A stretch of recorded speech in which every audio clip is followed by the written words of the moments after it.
L'air de Yaoundé, en ce mois d'avril 2026, possède cette densité huileuse des veilles de séisme, un silence de plomb où chaque battement de cils dans les couloirs feutrés d'étoudis résonne comme un arrêt de mort ou un sauf-conduit. Car ce qui se joue derrière les boiseries précieuses où Paul Biya reçoit Léon XIV n'est plus de l'ordre de la diplomatie apostolique mais de la pure survie biologique et politique pour une caste qui sent le sol se dérober sous ses pieds. Imaginez un instant le poids des secrets contenus dans une seule valise diplomatique du Vatican. Imaginez la sueur froide d'un baron du régime, pilier du système depuis 40 ans, qui comprend soudain que l'onction papale n'est pas venue bénir un mandat de plus mais sceller les modalités d'un exil doré pour éviter le poteau ou la cellule de Condangui. Le plan de sortie, ce terme qui circule comme un virus dans les salons privés de bastos et de golf, n'est plus une théorie de complotiste de quartier mais une réalité géopolitique froide. Le Vatican, avec sa souveraineté millénaire et son immunité qui défie les juridictions internationales, est devenu l'ultime police d'assurance pour une oligarchie aux abois qui cherche désespérément à transformer ses milliards de francs CFA en une retraite paisible sous les dômes de Rome, loin des clameurs d'une jeunesse camerounaise qui n'attend plus qu'une étincelle pour demander des comptes. L'analyse rigoureuse des mouvements financiers et des rotations aériennes entre Yaoundé et l'Europe suggère une accélération sans précédent des garanties de protection. Car Léon XIV ne porte pas seulement la croix, il porte la clé d'un coffre-fort de sécurité juridique que ni la France affaiblie, ni une Russie opportuniste ne peuvent offrir avec la même discrétion sacrée. Nous ne parlons pas ici de foi, nous parlons de la gestion cynique d'une fin de règne où la protection des hautes personnalités, ces vice-dieux de l'administration qui ont bâti l'édifice Biya, devient la condition sine qua non pour éviter que la transition ne bascule dans une guerre civile sanglante. Si le pape accepte ce rôle de médiateur de l'ombre, c'est parce que le Saint-Siège sait que le chaos au Cameroun signifierait l'effondrement de toute l'Afrique centrale. Et dans cette partie d'échec macabre, l'asile politique au Vatican pour quelques figures clés est le prix à payer pour que le passage de témoins ne se fasse pas dans le feu et les larmes. Le réalisme politique nous force à voir que derrière les sourires de façade et les communiqués laconiques sur la paix et la concorde, se négocie en réalité la liste des exfiltrables. Ces hommes de l'ombre qui détiennent les secrets de l'État et dont la survie est jugée nécessaire par les puissances occidentales pour maintenir une forme de continuité systémique. Chaque mot prononcé par le souverain pontife lors de ce tête-à-tête est pesé au trébuchet de la stratégie médiatique, car offrir une porte de sortie à la vieille garde, c'est aussi envoyer un signal à l'opposition et à la société civile. Le changement arrive, mais il sera encadré, feutré, presque chirurgical, évitant soigneusement toute forme de justice populaire qui pourrait déborder sur les intérêts des multinationales et des chancelleries. C'est l'émotion de la peur qui dicte aujourd'hui l'agenda de l'élite de Yaoundé, cette peur viscérale de finir comme les dignitaires des régimes déchus du printemps arabe ou de la sous-région, et c'est cette même peur qui transforme le palais de l'unité en une salle de négociation pour un contrat d'assurance vie spirituelle et temporelle. Le pape a-t-il été sollicité? La question ne se pose même plus dans les cercles initiés de la DGRE et des services de renseignement extérieurs. La question est désormais de savoir qui figure sur la liste finale et quelles concessions territoriales ou minières ont été mises dans la balance pour acheter le silence et la protection du Saint-Siège. Dans cette analyse sans concession, il apparaît clairement que le Cameroun de l'après 2026 se dessine à Rome autant qu'à Yaoundé, dans un ballet d'influence où la sacristie rencontre la stratégie militaire, créant un précédent historique où une transition politique africaine dépend de la capacité d'une institution religieuse à exfiltrer les débris d'un système cinquantenaire sans réveiller les démons de la révolution. La froideur du calcul est totale, sacrifier la soif de justice d'un peuple sur l'autel de la stabilité régionale, en permettant à ceux qui ont vidé les caisses de l'État de s'évaporer dans les brumes d'Italie sous une identité protégée par le sceau du secret pontifical. Voilà le véritable enjeu de ce sommet de Yaoundé. Nous sommes les témoins oculaires d'une partie de poker menteur où le jeu consiste à faire croire à une visite pastorale alors que l'on prépare un pont d'or vers l'oubli pour les architectes d'un régime qui refuse de mourir sans garantie.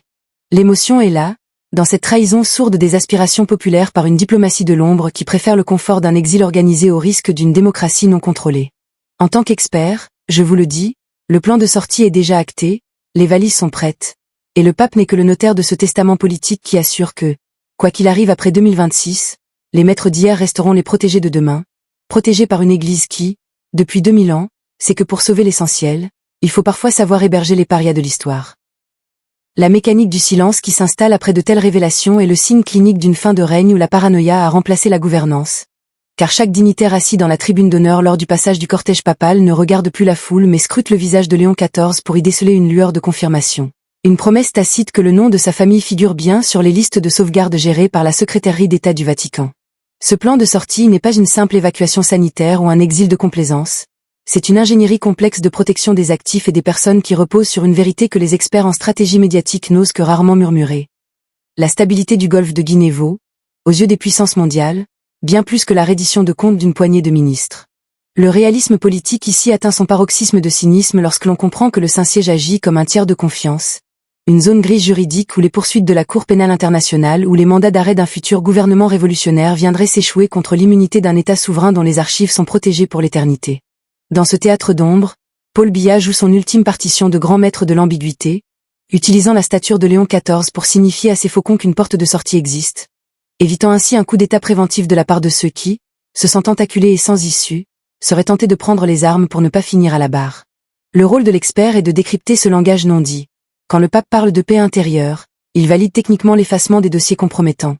Quand il évoque la réconciliation, il prépare l'opinion internationale à l'idée que pour avancer, le Cameroun devra laisser ses anciens maîtres s'évanouir dans la nature italienne ou suisse. Cette protection au Vatican est le dernier verrou d'une stratégie de survie qui dépasse les frontières nationales, car si le plan échoue, c'est tout le château de cartes des intérêts français et européens en Afrique centrale qui s'effondre avec lui.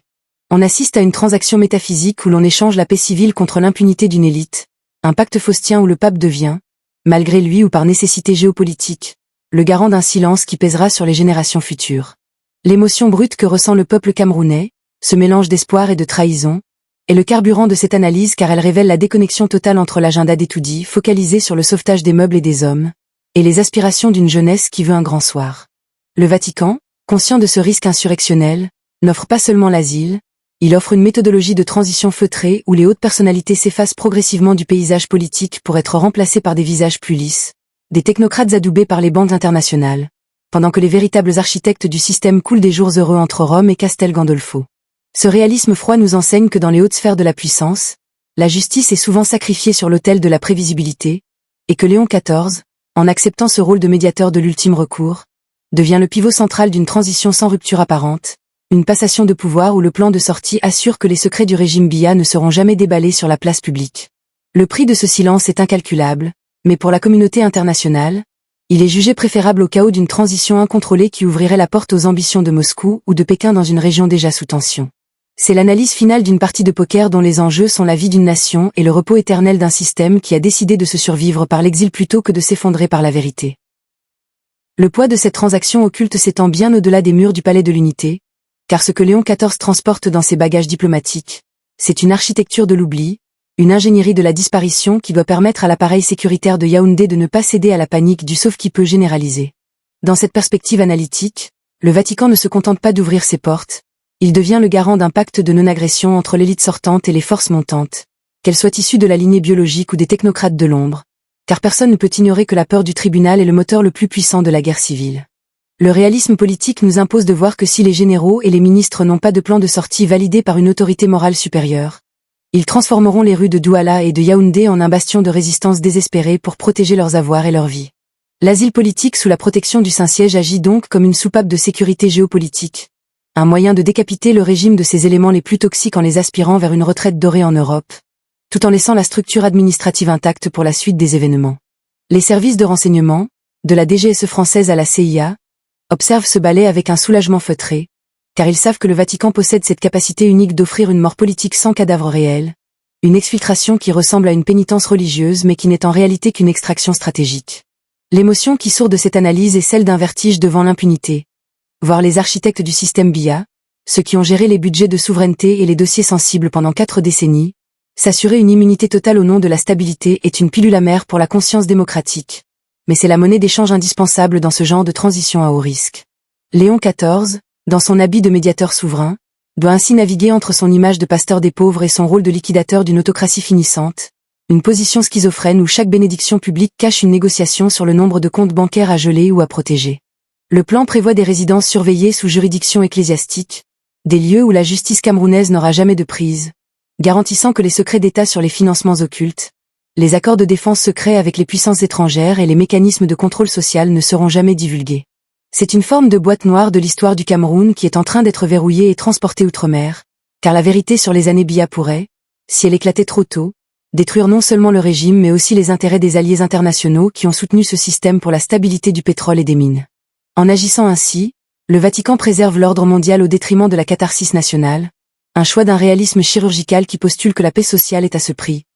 même si c'est une paix bâtie sur le silence des victimes et l'impunité des bourreaux. Ce que nous révélons ici, c'est la naissance d'une nouvelle forme de diplomatie de l'asile, où la religion sert de sanctuaire à la géopolitique la plus crue,